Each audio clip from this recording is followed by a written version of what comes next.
Assalamualaikum warahmatullahi wabarakatuh.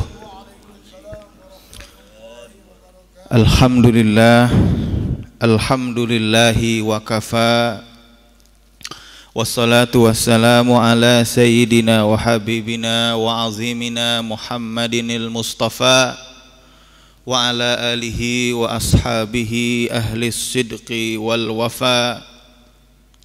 Wa ashhadu an la ilaha illallah wahdahu la syarika lah.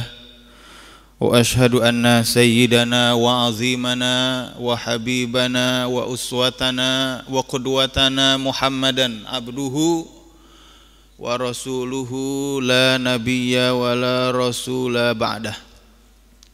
Allahumma fasalli wa sallim wa barik ala sayyidina Muhammadin tibbil qulubi wa dawaiha wa afiyatil abdani wa shifaiha wa qutil arwahi wa ghidhaiha wa ala alihi wa sahbihi wa sallam. Subhanaka la ilma lana illa ma 'allamtana innaka antal alimul hakim. Wala haula wala quwwata illa billahil aliyyil azim. Amma ba'du. Yang saya hormati, yang saya muliakan guru-guru kita, sesepuh kita, panitia Masjid Agung Al-Mujahidin Serpong. Al-Mujahidin itu mudah-mudahan panitia di sini termasuk dari golongan Al-Mujahidin. Tahu kan artinya Al-Mujahidin? Orang-orang yang berjihad. Al-Mujahidin dari kata-kata jihad, Al-Mujahidin, orang-orang yang pergi berjihad. Kan sekarang lagi viral tuh jihad, azan jihad. Hayya 'alal jihad. Mungkin pernah dengar di itu. Bagaimana Pak Ustadz? Azan yang mengajak jihad itu, kalau saya sih membenarkan atau setujulah segala macam ajakan untuk berjihad, termasuk hayya 'alal jihad, mari kita berjihad. Tetapi kalau itu dimasukkan bagian dari azan, barangkali kita tidak setuju. Maknanya benar, ajakannya benar, ayo kita berjihad, benar. Karena jihad itu luas, bukan cuman angkat senjata di medan perang, bukan. Kita berdagang, bagi yang berdagang mencari nafkah yang halal, itu bagian dari jihad, Bapak. Belajar bagi mahasiswa atau bagi pelajar, itu bagian dari jihad mereka. Jadi jihad maknanya di dalam Islam begitu luas. Yang penting bagaimana kita menegakkan perintah Allah, kita menjauhi larangan Allah, itu segala sesuatu yang menyebabkan kedua hal tersebut itu udah jihad, Pak. Allah perintahkan kita untuk bertanggung jawab, menafkahi keluarga, oke, kita bekerja, itu bagian dari jihad. Dibiayai yang pelajar untuk kuliah, untuk belajar, itu bagian dari jihad dia juga. Tetapi kalau dimasukkan ke bagian dalam azan, itu barangkali kita tidak setuju. Karena azan yang kita dengar sekarang, Allahu Akbar, asyhadu an la ilaha illallah, asyhadu anna Muhammadar Rasulullah, asyhadu anna Muhammadar Rasulullah, hayya 'alas shalah, hayya 'alas shalah, hayya 'alal falah, hayya 'alal falah, Allahu Akbar, la ilaha illallah. Itu azan yang tidak berubah dari zaman Rasulullah sallallahu alaihi wasallam sampai sekarang. Karena tidak pernah putus, Bapak-bapak. Azan yang dikumandangkan oleh Sayyidina Bilal sampai sekarang, yaitu yang barusan kita dengar. Tetapi alhamdulillah di sini tadi saya dengar nggak ada hayya 'alal jihad. Nah, tema kita pada pagi hari ini adalah dahsyatnya berdoa, begitu ya Bapak Panitia ya, kalau nggak salah. Dahsyatnya berdoa. Saya mau mulai kajian kita di pagi hari ini dengan sebuah cerita yang benar-benar terjadi di India. Di India ada satu dokter ya yang terkenal begitu ceritanya. Dia ahli saraf. Ahli saraf. Namanya Dokter Isyan begitu ya. Nah, Dokter Isyan ini sangat dipercaya oleh publik, oleh persatuan dokter-dokter se-India, sehingga pada satu waktu dia jadi ketua panitia sebuah acara perkumpulan dokter-dokter saraf internasional yang diadakan di India, di Mumbai. Tetapi pada hari H, saat dia akan memberikan paparan di acara, kebetulan dia sedang berada di luar kota, perjalanan pesawat terbang. Pagi-pagi dia naik pesawat dari luar kota itu, tempat dia berada, menuju ke Mumbai, karena nanti pagi ini, siang ini ada acara, dia mau menjadi pembicara. Dia naik pesawat, tiba-tiba di atas hujan besar, kilat menyambar, geledek, sehingga memaksa pesawat yang ditumpanginya itu untuk landing, mendarat, untuk mendarat secara darurat di salah satu kota, sebutlah kota A. Tiba-tiba setelah mendarat dia panik. Dia ke meja informasi, tanya, kenapa ini kok tiba-tiba mendadak pesawat mendarat? Oh Pak, kata informasinya, ini karena di atas ini tadi cuaca itu nggak bagus, hujan besar, kilat, sehingga kita takut nanti pesawat kalau kena kilat jatuh, dar, malah hancur. Maka pilotnya itu memutuskan untuk udahlah kita mendarat sementara di bandara terdekat di kota itu. Kata si dokter, tapi kan saya ini Pak sebentar lagi harus menghadiri sebuah acara penting. Saya ketua panitia di situ. Begitu ceritanya. Kapan pesawat yang paling cepat ke Mumbai? Waduh Pak, 16 jam lagi. Wah, bagaimana ini? Tetapi orang itu menyarankan, yang di meja informasi itu menyarankan, Bapak begini aja, Bapak ini kan sekarang di kota A katakanlah, itu ke Mumbai sudah dekat. Jadi sewa mobil aja. Sewa mobil, naik mobil, paling 2-3 jam itu udah sampai. Oh begitu, iya begitu, udah kalau gitu saya sewa mobil. Sewalah mobil. Berangkat ke kota Mumbai, tiba-tiba awan gelap hujan yang tadi itu menerpa perjalanan dia di pesawat, juga menerpa perjalanan dia di mobil. Jadi hujan besar sepanjang jalan, gelap petir, sehingga dia salah arah, nyasar kalau bahasa kita itu, nyasar. Dulu kayaknya nggak ada GPS, orang kampung juga nggak pada keluar kalau hujan begitu. Mau lihat GPS nggak ada, celangak celinguk lihat orang kampung juga nggak ada, karena hujan, orang pada masuk rumah. Dia nyasar panik, tiba-tiba nggak tahu lagi mau kemana, berhentilah di sebuah rumah kecil. Udah dah kalau begitu saya turun dulu dah, udah saya panik luar biasa, terserah dah acara mau bagaimana kayak begitu. Dia turun ke rumah kecil itu, tok tok tok tok, permisi, silahkan masuk, ada suara orang perempuan dari dalam rumah. Terima kasih, dia masuk.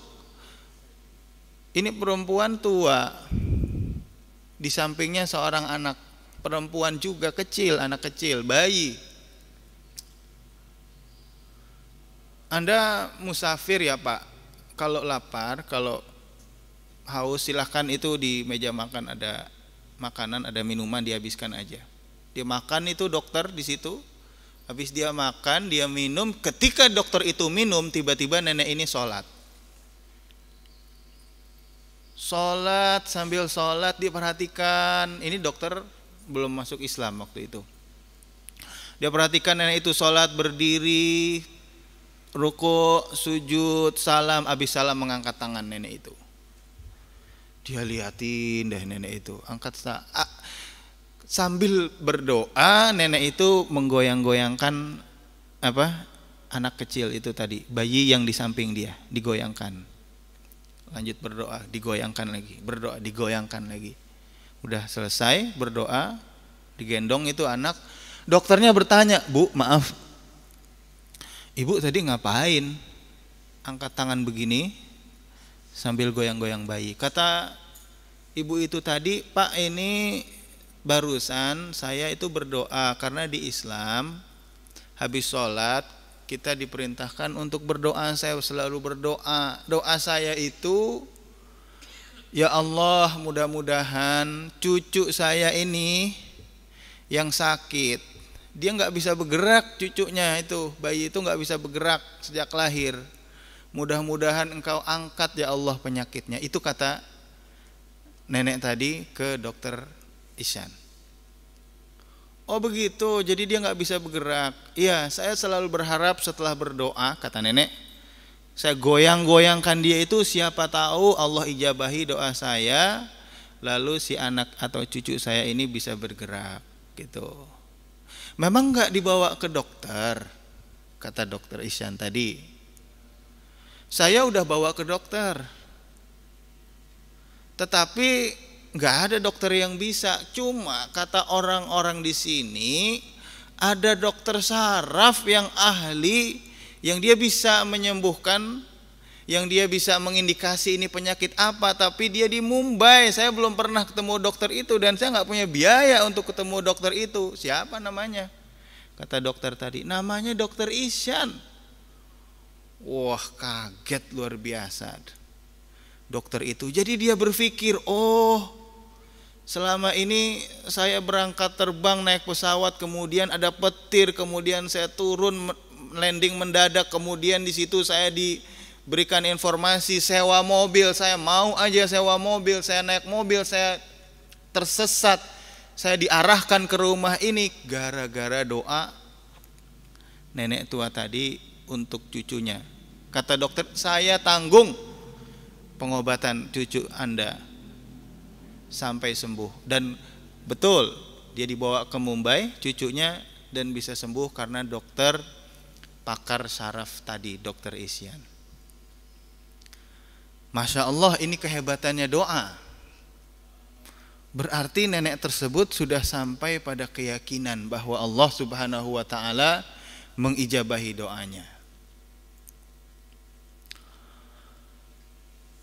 Bapak-bapak yang berbahagia, Allah Subhanahu wa ta'ala menentukan kepada kita umur, rezeki, jodoh. Siapa lahir kapan, umurnya berapa, meninggal di mana, rezekinya seperti apa, itu Allah udah tentukan. Ketentuan Allah itu namanya qadha. Misalnya Allah tentukan umurnya 65 tahun. Nah, itu namanya qadha. Itu namanya qadha yang telah ada sejak zaman azali. Sebelum kita lahir kita udah ditentukan oleh Allah. Qadha-nya Allah bahwa nanti akan meninggal umur 65 tahun. Hari di mana dia meninggal, ketika dia berumur 65 tahun lalu dia meninggal, itu namanya adalah qadar atau takdir. Jadi ini ada selang waktu antara qadha dengan qadar, ketentuan dengan kejadiannya. Gitu. Pertanyaannya, ini bisa berubah enggak nih? Antara qada'ullah wa qadrillah. Apakah ada kesempatan untuk itu dirubah? Bisa. La yaruddul qada'a illa du'a. Tidak bisa merubah qada, ketentuan Allah, kecuali doa. Ini betapa dahsyatnya doa. Ada orang ditentukan oleh Allah ini hidupnya nanti akan dia sakit, lalu nanti setelah sakit, lama dia sakit akan meninggal dalam keadaan sakit. Tapi orang ini dalam kehidupannya berdoa, ya Allah berikanlah saya kesehatan, ya Allah berikanlah saya al-jasad al-afiyah, sehat wal afiat, ya Allah jauhkanlah saya dari penyakit. Tadi kita dengar imam setelah sholat membaca doa, ya Allah sesungguhnya wabah ini adalah tentara dari tentara-tentaramu. Engkau yang menguasainya, Engkau yang menciptakannya, Engkau yang mengaturnya. Engkau pula yang melindungi hamba-hambamu, Engkau pula yang melindungi para masyarakat, Engkau pula yang melindungi segala macam negara termasuk Indonesia dari wabah itu. Tadi kita dengar doa itu, Masya Allah. Nah, bisa berubah qadar atau ketentuan Allah itu dengan doa. Maka jangan khawatir. Ada orang yang beralasan kadang-kadang, udahlah saya ini emang udah begini, ditakdirkan bakal hidup miskin, ditakdirkan hidupnya biasa-biasa aja, ya udahlah saya terima aja begini aja. Salah itu. Dia pertama belum tahu apa yang Allah tentukan. Dan kedua, dia diberikan kesempatan untuk merubah ketentuan Allah itu. Dalam arti kata bukan melawan Allah, tetapi berusaha, berdoa, memohon kepada Allah untuk dirubah ketentuannya. Itu terjadi.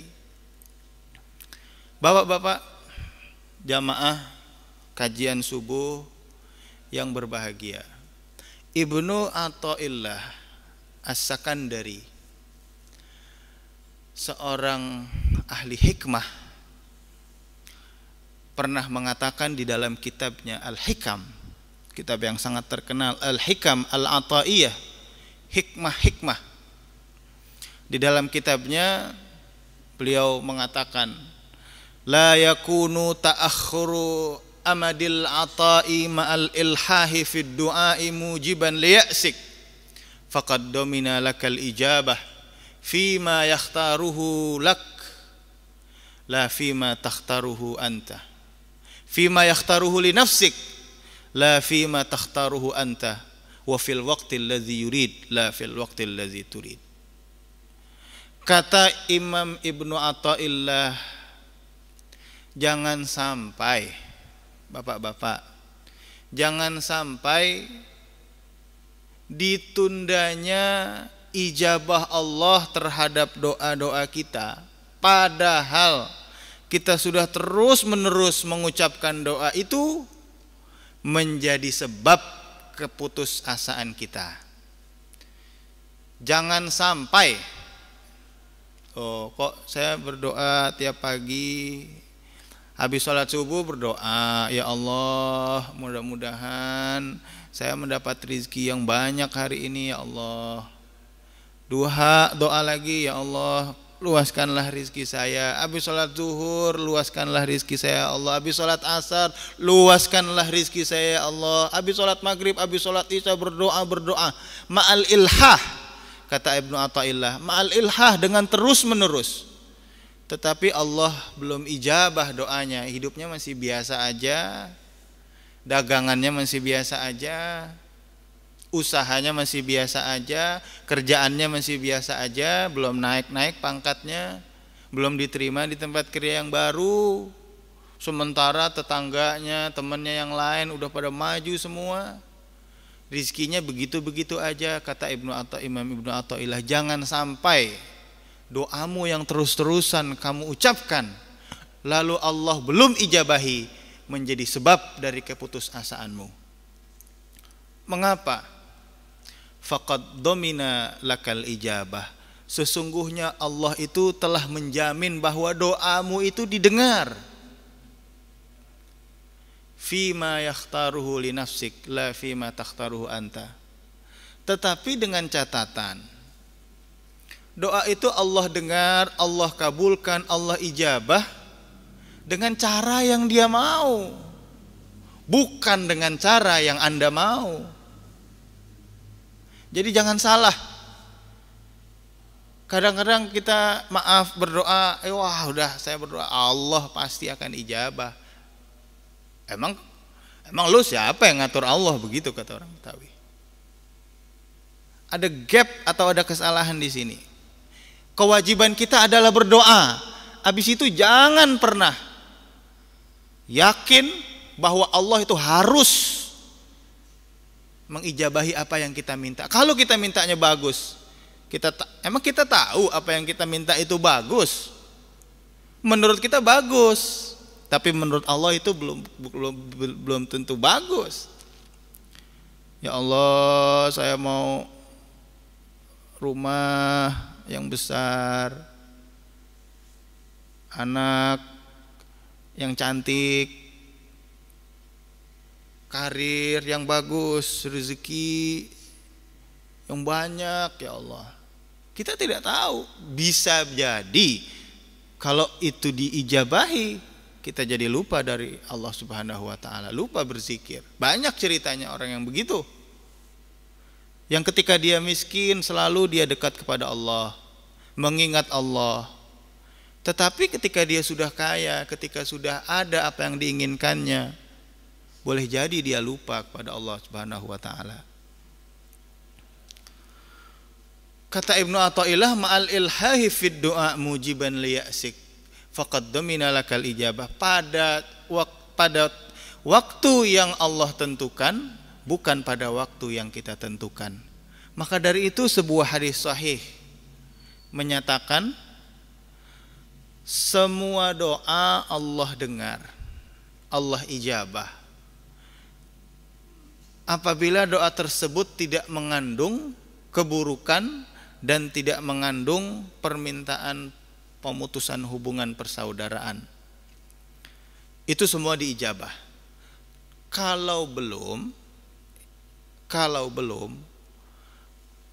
Allah akan tunda permintaan itu.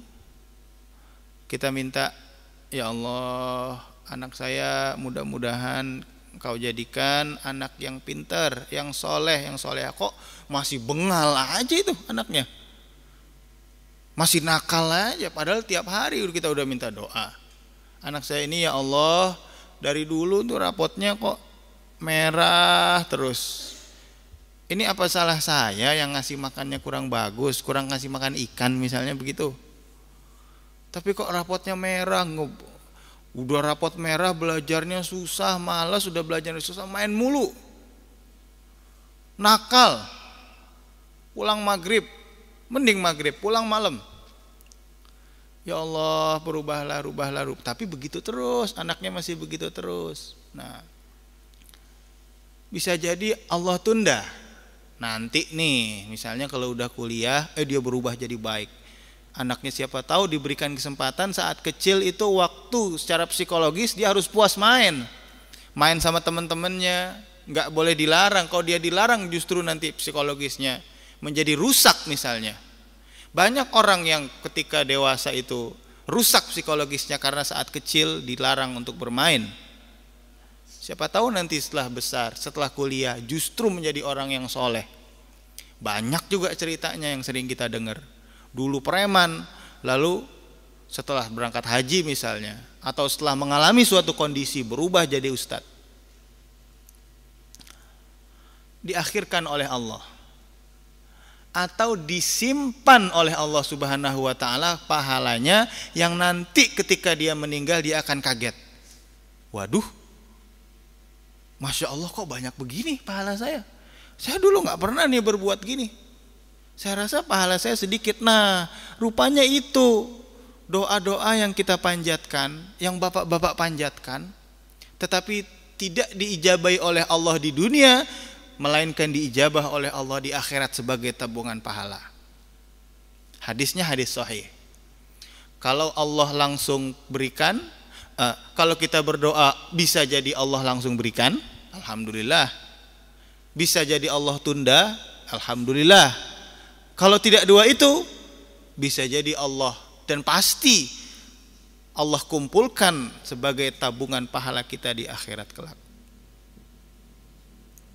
kata Imam Ibnu Athaillah As-Sakandari dan dalam sebuah hadis. Tetapi tidak sembarang doa yang diijabahi oleh Allah atau yang nanti dicatat pahalanya oleh Allah, dikumpulkan kita sebagai tabungan kita di akhirat kelak.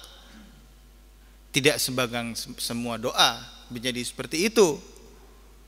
Lalu kalau kayak gitu udah, apa iya orang kalau misalnya berdoa, ya Allah ya udahlah, kalau engkau mau ya Allah ampuni saya.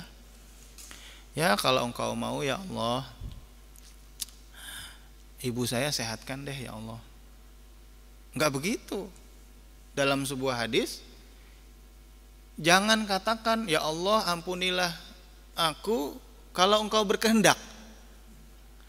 Itu harus yakin dengan doa kita. Ini yang memang agak susah. Takwanya harus benar dulu. Nah, ada beberapa beberapa hal yang harus diperhatikan supaya doa kita itu diijabah oleh Allah Subhanahu wa taala. Antara lain, sebenarnya banyak ya, tetapi ini saya ringkas. Yang pertama, hadirkan hati kita bahwa yang kita minta itu hanyalah Allah Subhanahu wa taala, Zat yang Maha Kuasa. Ini harus ada. Keyakinan ini harus ada. Bahwa kalau kita percaya sama orang ya. Bapak-bapak percaya nih, kita percaya sama A. Udah percaya. Kalau ada masalah kita datang ke dia. Masalah keuangan datang ke dia. Masalah keluarga, masalah bisnis, kita datang ke dia. Kita percaya sama dia. Percaya kita kepada dia itu harus melebihi percaya kita kepada Allah, harus melebihi percaya kita kepada orang yang kita percayai. Karena kita yakin dia adalah Zat yang menciptakan kita, yang menciptakan orang yang kita percayai, dan yang menciptakan qada dan qadar kita. Maka kepercayaan, keyakinan kita kepada Allah yang kita minta itu pertama yang harus ditanamkan. Sebab Allah Subhanahu wa taala berfirman, wa iza sa'alaka ibadi anni fa inni qarib ujibu da'watad da'i iza da'ani falyastajibu li wal yu'minu bi la'allahum yarshudun. Wahai Muhammad, kalau hamba-hambaku bertanya tentangku, jawablah, aku ini dekat. Aku mengijabahi doa-doa orang yang mau berdoa. Falyastajibu li wal yu'minu bi, maka segeralah ijabahi atau segeralah lakukan perintah yang aku perintahkan. Dan kuatkanlah imanmu. Wal yu'minu bi, kuatkanlah iman terhadapku, la'allahum yarsyudun, agar mereka mendapat petunjuk. Kalau kita perhatikan ya, ayat-ayat yang mengandung doa di dalam Al-Quran, ini ajaibnya Al-Quran. Pertama, ayat-ayat yang mengandung sudah menjadi kebiasaan Al-Quran. Kalau sesuatu itu penting, banyak disebutkan. Banyak disebutkan di dalam Al-Quran itu menunjukkan sesuatu itu penting. Al-Quran sering menyebut akhirat. Penting itu akhirat. Al-Quran sering menyebut dunia. Penting juga dunia. Harus seimbang. Meskipun kita mengutamakan akhirat, jangan lupa kita hidup di dunia untuk akhirat. Al-Quran menyebutkan gunakanlah pikiran kalian. Penting kita untuk berpikir. Nah, Al-Quran banyak menyebutkan doa. Artinya doa itu betapa pentingnya. Dan doa-doa yang disebutkan di dalam Al-Quran, ini ajaibnya Al-Quran, biasanya atau selalu diiringi dengan kata ijabah. Kalau ada kata doa dalam Al-Quran, itu ada kata ijabah, setelahnya biasanya ada kata ijabah. Kalau enggak kata ijabah, kata-katanya Allah maha mendengar, maha mengabulkan. Wa iza sa'alaka ibadi, apabila meminta kepadaku hambaku. Wa iza sa'alaka ibadi anni fa inni qarib ujibu. Nah, itu ada kata ijabah. Nabiullah alaihissalam dalam Al-Quran sering diceritakan berdoa. Doa-doa Nabi itu dalam surat Al-Qasas banyak. Kita bisa buka surat Al-Qasas. Ada Nabiullah Yunus alaihissalam, Nabiullah Zakaria, Nabiullah Yahya, Nabiullah Ibrahim. Ketika berdoa biasanya itu diiringi fastajabnalah, maka kami ijabahi doa-doa dia. Artinya antara doa dengan ijabah itu dekat. Antara meminta dengan pendengaran Allah Subhanahu wa taala itu dekat. Itu di dalam Al-Quran. Maka falyu'minu bi, kuatkanlah imanmu, kuatkanlah keyakinanmu apabila kita berdoa. Satu. Kedua, jangan buru-buru meminta dikabulkan doa. Artinya ikhlas kita dalam berdoa. Ikhlas ini memang harus dibiasakan, Bapak-bapak. Pak Ustadz, bagaimana kalau misalnya saya berdoa tapi kok hatinya nih masih belum ikhlas gitu, pengen banget begitu berharap sesuatu, karena sesuatu lah gitu, karena nanti dimarahin orang tua, karena pengen A, pengen B, belum ikhlas. Pak Ustadz, bagaimana? Lanjut, sama seperti kalau kita berbuat baik yang lainnya, kita bersedekah tapi kok rasanya belum ikhlas, masih celangak celinguk kata orang Betawi itu, masih pengen dilihat orang. Nggak dilihat orang ya nggak usah sedekah, atau sedekahnya dikit aja lah. Kalau lagi ada orang banyak, masukin kotak amal. Sholat begitu, kalau banyak orang kita sholat khusyuk banget lama, tapi kalau nggak ada orang cepat sak. Ngaji juga begitu, yang lain semua ibadah-ibadah yang Allah perintahkan. Kalau kita belum bisa untuk khusyuk, kita belum bisa untuk ikhlas melakukan ibadah itu, bagaimana? Apa kita stop aja? Tidak. Terusin aja udah begitu. Dengan ketidakikhlasannya, terusin aja. Sedekah nggak ikhlas, ya udah sedekah terus. Besok mau sedekah lagi tapi mau dilihat orang, biarin. Lihat orang, lihat. Ini saya sedekah begitu. Besok begitu lagi, sedekah lagi. Mau sholat tapi harus banyak orang dulu, mau sholat nggak apa-apa, sholat terus begitu. Mau ngaji juga begitu, jangan stop, biarin orang mau lihat aja. Emang, nah nanti pada satu waktu mudah-mudahan Allah angkat itu penyakitnya, sehingga hati kita adalah hati-hati yang ikhlas. Maaf kalau istilah orang tua saya itu, ikhlas itu gambarannya tuh kayak gimana sih gitu. Ikhlas itu kalau kita buang air, buang air besar atau buang air kecil di WC, udah kita lepas aja begitu. Ikhlas itu begitu. Ingat nggak Bapak? Maaf, kalau buang air itu apa yang dibuang tuh gimana? Masih mikir-mikir nggak? Kira-kira pulang kira lepas aja udah masuk. Tabung, selesai tabung bersihkan, keluar, udah yang lain dikerjain. Kalau bisa buru-buru tuh dari situ. Begitu ukurannya. Plong. Itu udah ikhlas. Memang nggak gampang, tapi terus lakukan itu ikhlas. Nah, makanya tidak heran kalau banyak orang datang ke orang-orang soleh, waliullah, ngapain minta doa. Karena waliullah atau orang-orang saleh ini memang udah sampai hatinya ikhlas gitu. Ketika berdoa maka Allah ijabahi doanya. Saya dulu kuliah di Sudan. Ada di Sudan itu ya waliullah ya. Namanya Syekh Abdurrahim Ar-Rukaini. Waktu itu saya pengen beasiswa S2, begitu ceritanya. Pengen lanjut S1 udah selesai, pengen lanjut kuliah S2. Datanglah kita gitu ke Syekh Abdurrahim Ar-Rukaini minta doa, pengen minta doa gitu. Niatnya pengen minta, Syekh, saya minta doa supaya saya bisa kuliah S2 beasiswa. Begitu ceritanya, niatnya ya. Karena memang terkenal beliau ini, Syekh Abdurrahim Ar-Rukaini,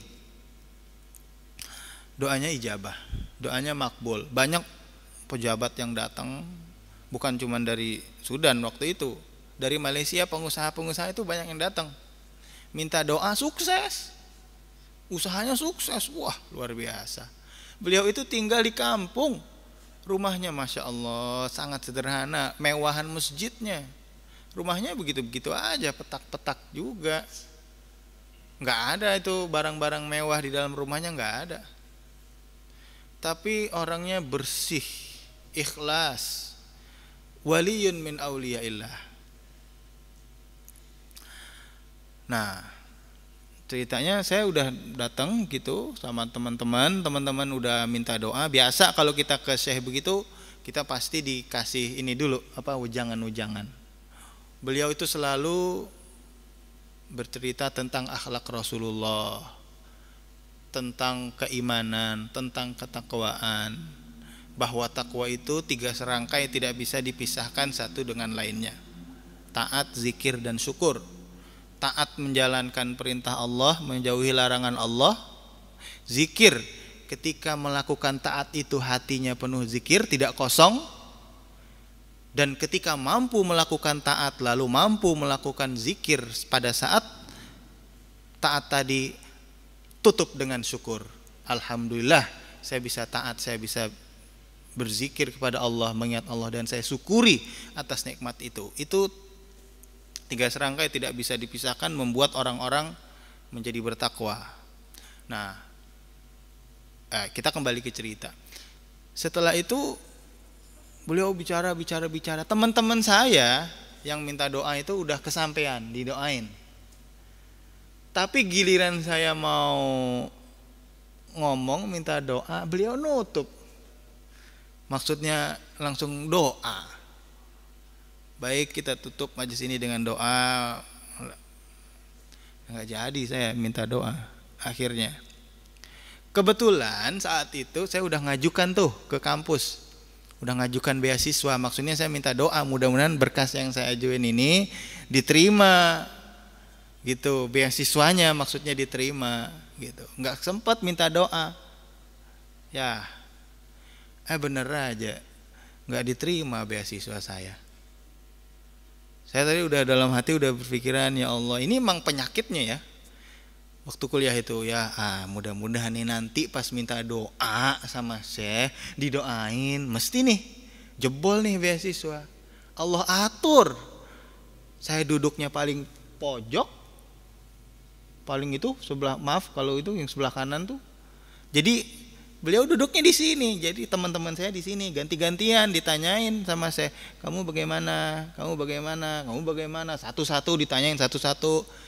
Jadi teman-teman itu curhat, habis curhat minta doa, didoain. Giliran saya yang terakhir, beliau tiba-tiba nutup, nggak jadi. Begitu Allah berkehendak, Allah berikan kepada orang-orang yang soleh keikhlasan. Maka ketika berdoa kita harus ikhlas. Kalau doanya mau diijabahi atau mau dikumpulkan pahalanya oleh Allah Subhanahu wa taala. Bagaimana tadi kalau kita belum ikhlas? Lanjut aja terus berdoa, enggak apa-apa. Nanti suatu waktu Allah cabut penyakit yang ada di hati kita, penyakit hati kita. Jadi yang tersisa hanyalah ikhlas kepada Allah. Qul huwallahu ahad, Allahus samad, lam yalid wa lam yulad wa lam yakul lahu kufuwan ahad. Itu surat Al-Ikhlas. Dengan kita kuatkan hati kita hanya kepada Allah. berapa menit lagi nih? Tadi 5 menit lagi ya. Oke.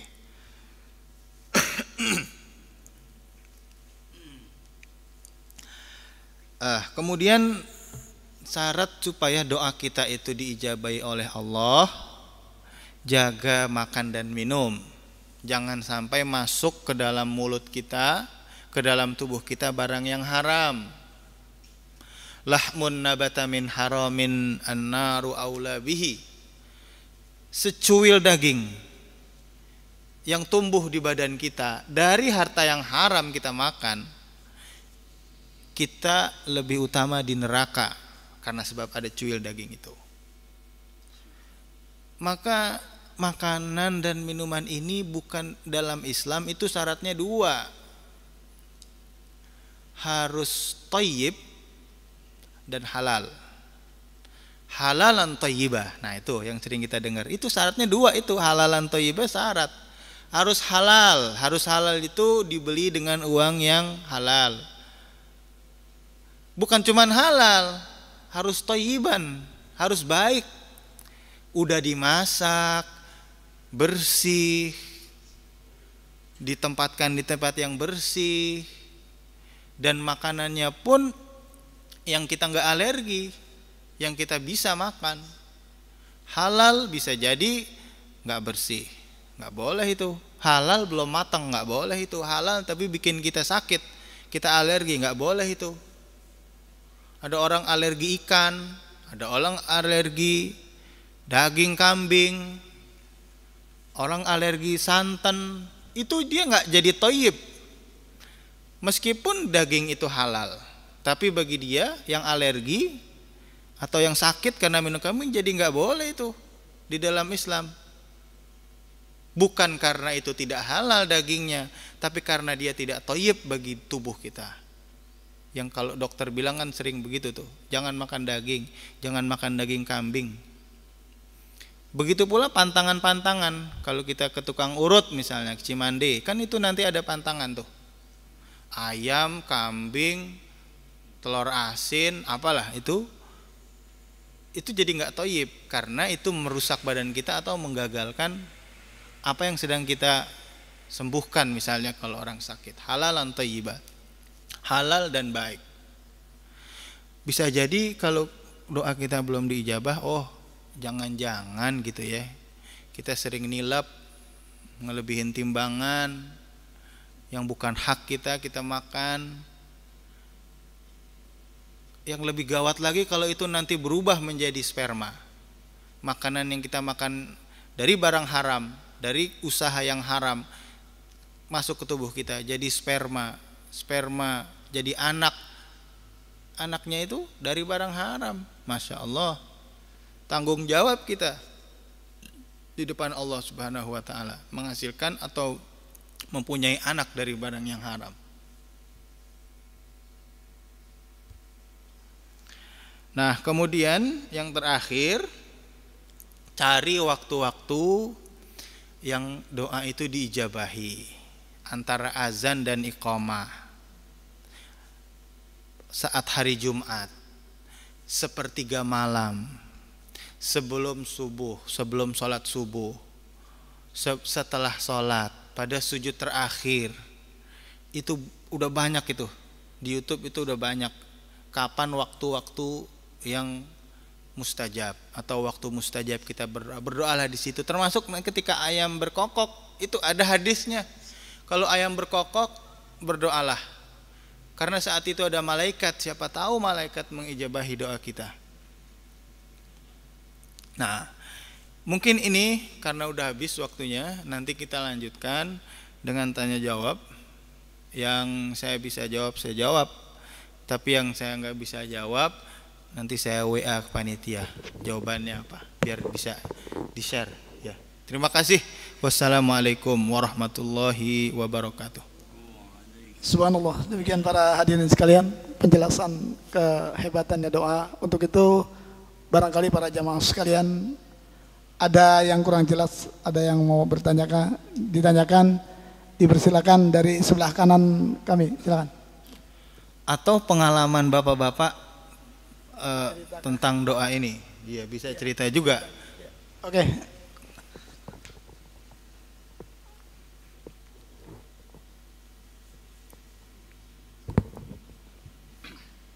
Bismillahirrahmanirrahim. Assalamualaikum warahmatullahi wabarakatuh. Waalaikumsalam. Mau tanya Pak Ustadz, kadang saya berburuk sangka kepada Allah dalam doa ini, dalam saya berdoa. Bagaimanakah cara saya menghilangkan buruk sangka itu? Terima kasih. Wassalamualaikum warahmatullahi wabarakatuh.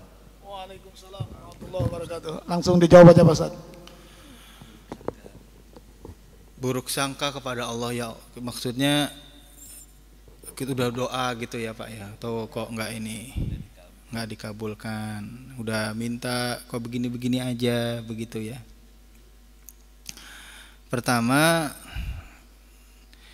kita harus tahu bahwa Allah Subhanahu wa taala itu lebih sayang kepada kita daripada rasa sayangnya seorang ibu ketika kehilangan anaknya, lalu ketemu anaknya, lalu disusui anaknya. Kata Rasulullah, pada satu waktu ada seorang ibu, dia kehilangan anaknya, dia cari kemana-mana.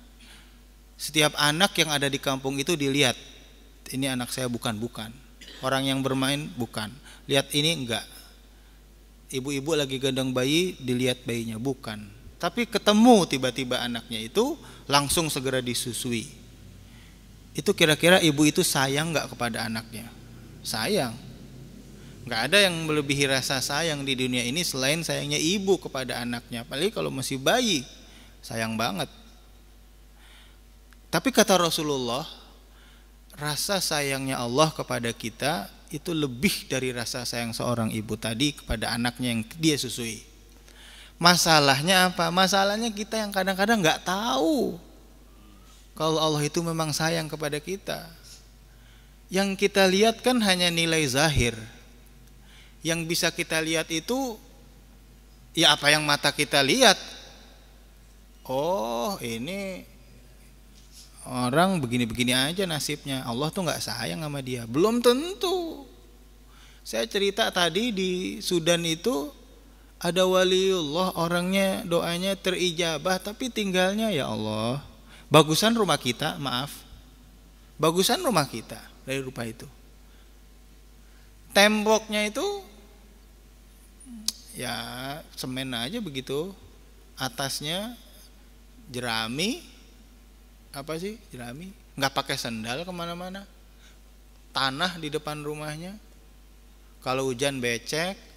Kalau nggak hujan banyak debu, panas, begitu. Airnya susah, gitu. Tapi udah sampai pada pengetahuan bahwa Allah itu sayang kepada dia, bagaimanapun nasibnya, gitu. Ini memang derajat nggak mudah kita dapatkan, keimanan mengenal kepada Allah.